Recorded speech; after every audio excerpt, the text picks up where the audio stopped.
encourage them to walk in the right path and remind that you are loved.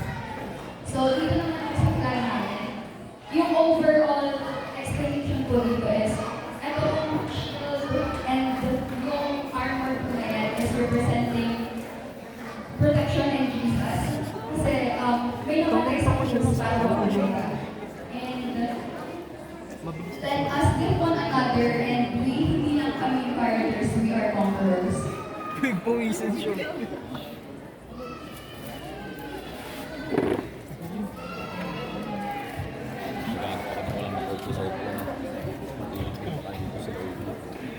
Diyan po yung pastor.